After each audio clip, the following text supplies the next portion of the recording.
Dzień dobry, kłaniam się nisko, tu Maciej z Motorlandu. Dzisiaj pogadamy sobie o wielkich emocjach i odpowiedzialności, którą trzeba mieć, żeby takim motocyklem jak ten obok mnie jeździć. Na naszych socialach przedstawiliśmy Wam go już dawno, bo jeździłem tym motocyklem w Chinach i muszę powiedzieć, że emocje wielkie i każdemu ten motocykl przynajmniej z wyglądu bardzo się podoba. Więc serdecznie zapraszam Was na pierwsze wrażenia związane właśnie z tym sprzętem, czyli QJ Motor SRK 921 w wersji Naked. Zapraszam.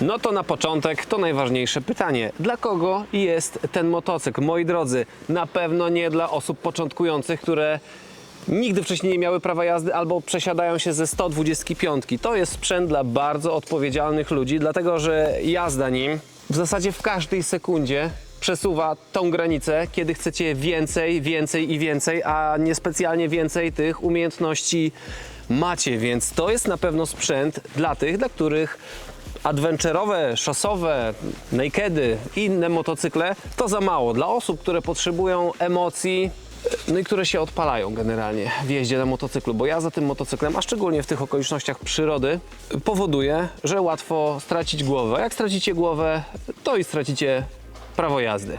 Ten motocykl możemy zaklasyfikować do nakedów, do takich street fighterów, ale ze względu na cenę raczej w tym przedziale nieco tańszych sprzętów, bo tutaj za 36 990 zł macie 128 koni, 93 niutki. Oprócz tego, że ma dużo koni, dużo niutków, dość dobrze się prowadzi, to przede wszystkim ma dźwięk, który daje emocje i tak jak powiedziałem przed chwilą, trudno powstrzymać się od odkręcania i od odkręcania i od odkręcania jeszcze więcej. Niestety jazda nim, przynajmniej w początkowej fazie, nie należy do najprostszych, a to dlatego, że mapa, którą zaproponował QJ do tego motocykla, jest mega dzika. Dzika oznacza, że przy lekkim przekręceniu roll gazu moc od razu jest dostępna w 100%, dlatego jadąc po tym zakręcie trzeba naprawdę się w tą maszynę wjeździć,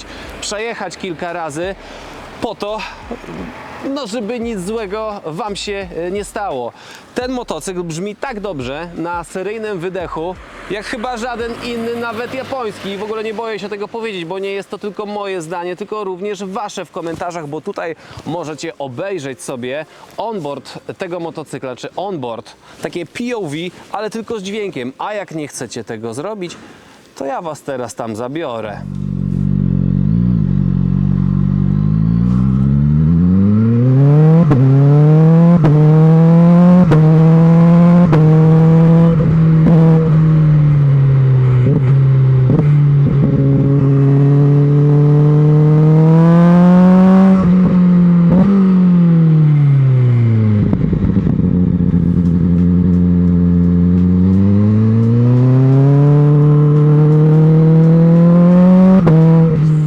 Nieźle, co? Też byłem zachwycony, jak pierwszy raz się nim przejechałem, a to dlatego, że w każdym zakresie obrotów brzmi naprawdę dobrze. Jego dzikość powoduje, że naprawdę trzeba umieć jeździć, żeby nie zrobić sobie nim krzywdy. W średnim zakresie obrotów i w tym wysokim brzmi naprawdę dobrze. I ten moment, w którym odpuszczacie ten gaz i tak lekko go zatrzymujecie w jednym zakresie obrotów, no to słuchajcie, no trzeba to powiedzieć głośno. Jest tam popcorn. Kto jest odpowiedzialny za to, że ten sprzęt tak dobrze brzmi? Nie jest to oczywiście konstrukcja QJ Motor, taka w 100%, choć będąc w Chinach zawsze jak zapytacie kogokolwiek, kto pracuje w QJ, to on Wam zawsze odpowie, że ten motocykl jest w 100% zaprojektowany przez Chińczyków łącznie z silnikiem. Ale to jest nieprawda, dlatego że to jest silnik z MV Agusty 921 Brutale. On konstrukcyjnie praktycznie w ogóle się nie różni. Jedną z niewielu zmian konstrukcyjnych, ale tą istotną, jest dodanie wałka wyrównoważającego. Co prawda nie do końca wiem, po co to robić w silniku czterocylindrowym. No ale nie ja jestem inżynierem, ja jestem testerem tych motocykli, więc po prostu się z Wami tym dzielę. Jeśli chodzi o sam silnik, to nawet jak zdejmiecie dekle, kosz sprzęgłowy i tak dalej, to wszędzie jest logo MV Agusty. Nawet na deklu, na pokrywie zaworowej i na wielu innych częściach. Jeśli chodzi o silnik i chcielibyście do niego zajrzeć, jak to wygląda, to na naszym kanale znajdziecie film Kuby, który zadał sobie trud, znalazł człowieka, który taki silnik rozebrał i go przetłumaczył. Tutaj podaję Wam link do tego filmu, a wyciągając sentencję z tego, co się tam działo, no to ten silnik złożony jest na praktycznie samych markowych podzespołach. Wszystkie łożyska są japońskie, czy może nie wszystkie, ale większość, także należy przypuszczać, że użyte części czy materiały są bardzo wysokiej jakości, bo mowa tutaj o powłoce DLC na wałkach, o stali stopowej, kutym wale i tłokach, także użyte komponenty są naprawdę wysokiej jakości. Co prawda MV Agusta nie słynęła nigdy z bezawaryjności, ale miejmy nadzieję, że pod skrzydłami QJ Motor ten silnik będzie spisywał się bardzo dobrze i bezawaryjnie.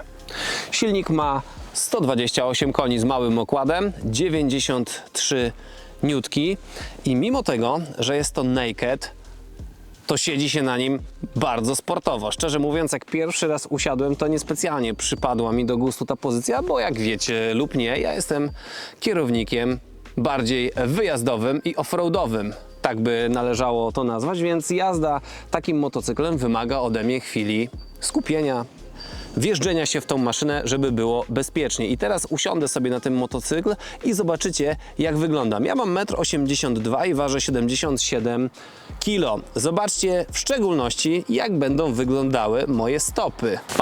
Patrzcie, jak się tu siedzi. Kurczę, normalnie pięta jest praktycznie na osłonie termicznej wydechu, więc jeżeli będziecie jeździć tym motocyklem w krótkich butach, to wasze pięty są zagrożone. Z innych ciekawych bajerów, które tutaj znajdziecie, jest podnóżek dla osoby, która będzie jechała z Wami tutaj z tyłu, choć patrząc po szerokości tej kanapy, to musiała być jakaś wąska koleżanka, bo chyba nikt inny się za bardzo tu nie zmieści.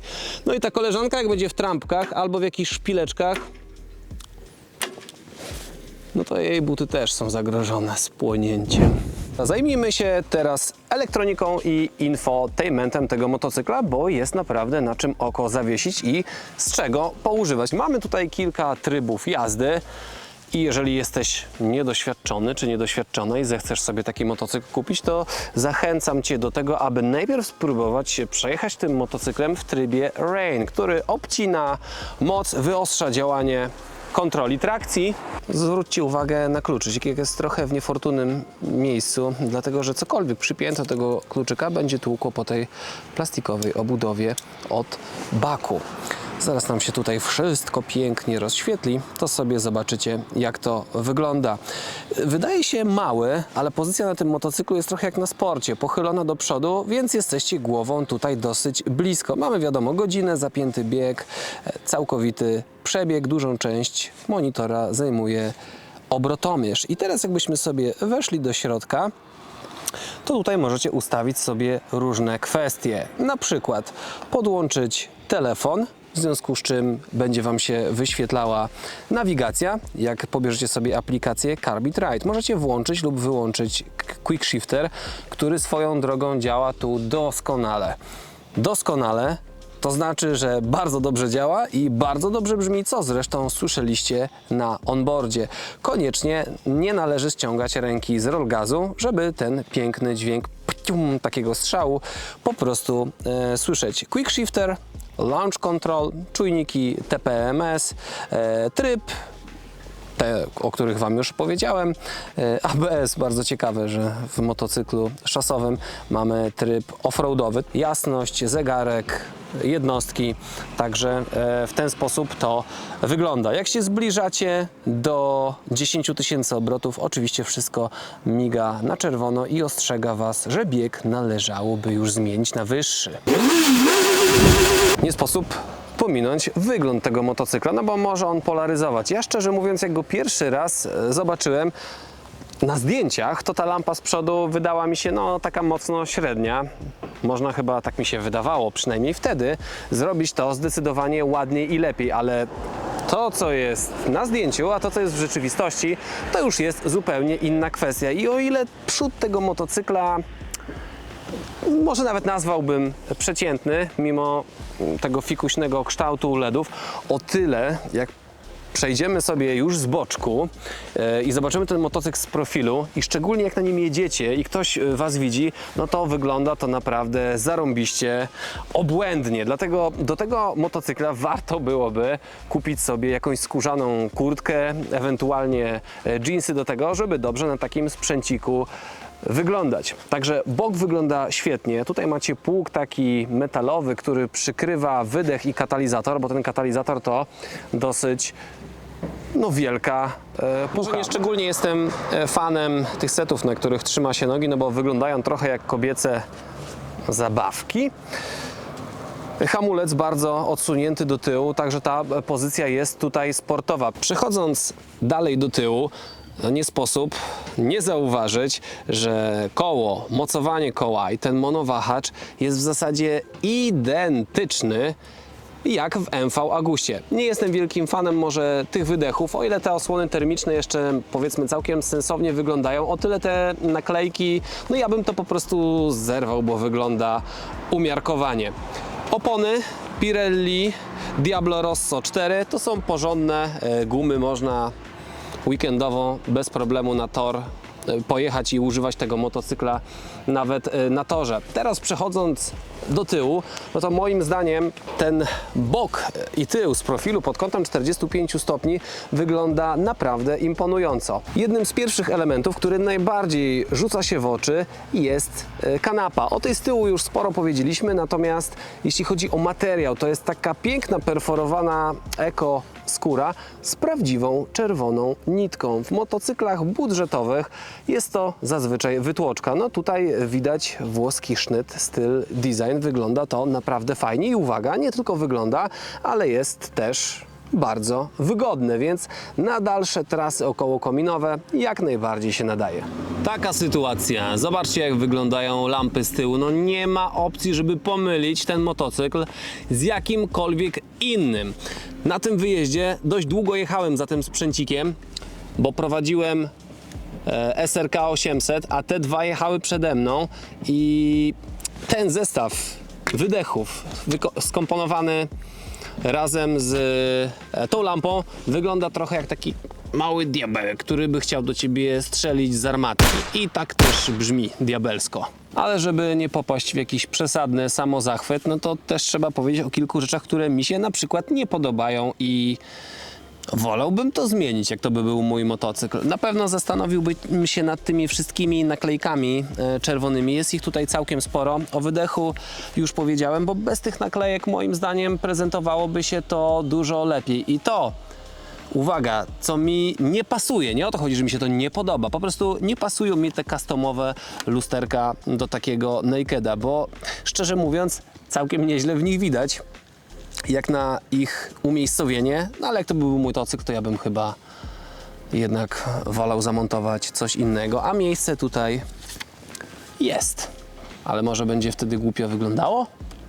Jeśli chodzi o zastosowane podzespoły, no to jest naprawdę topowo. Hamulce Brembo radzą sobie świetnie. Ja ten motocykl pałowałem z góry w dół, dohamowując z wielkiej prędkości 170 km na godzinę i nic tam nie klękło przez 1,5 godziny takiej jazdy, więc to naprawdę na duży plus. Zawieszenie jak w każdym motocyklu to marcokki, bardzo grube golenie z tyłu, zawias regulowany w pełni, z przodu również.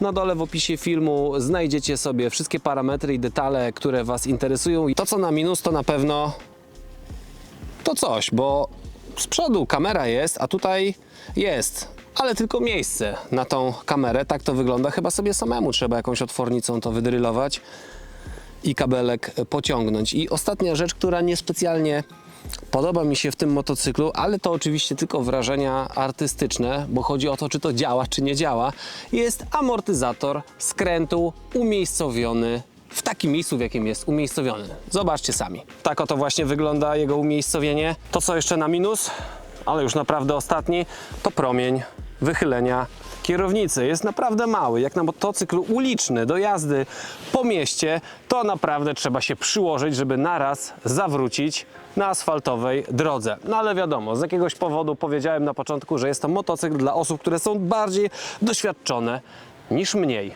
Wydaje mi się, że największą konkurencją dla tego motocykla będzie Kawasaki Z900 i Yamaha MT-09. Niestety żadnym z tych motocykli nie jeździłem, więc nie jestem w stanie szybko wskazać różnic. To, co przemawia na korzyść tego motocykla, no to na pewno sprawdzone podzespoły, silnik złożony w markowych, jakościowych podzespołach, no i ceny, no bo za 36 990, jak masz ochotę dojeżdżać do pracy, weekendowo popylać sobie z kolegami w grupie, to ten sprzęt na pewno da Ci dużo emocji, ale oczywiście zawsze musisz zastanowić się nad tym, czy on już jest dla Ciebie i czy Twoje umiejętności predestynują Cię do tego, żeby wsiąść na taki sprzęcik. Więc 3 słowa podsumowania. Za 36 990 masz emocjonujący motocykl, tańszy nieco niż motocykle w tym segmencie, masz świetny dźwięk, dobre podzespoły i czego chcieć więcej. Dziękuję.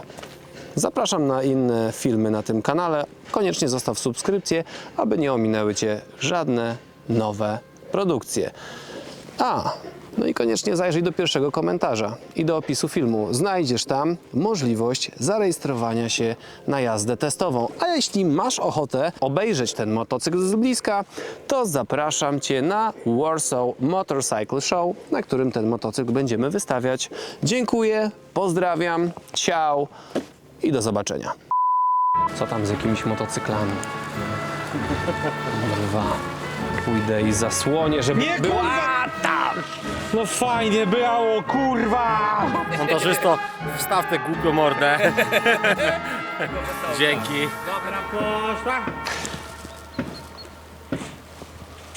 Dobra, czekaj, o!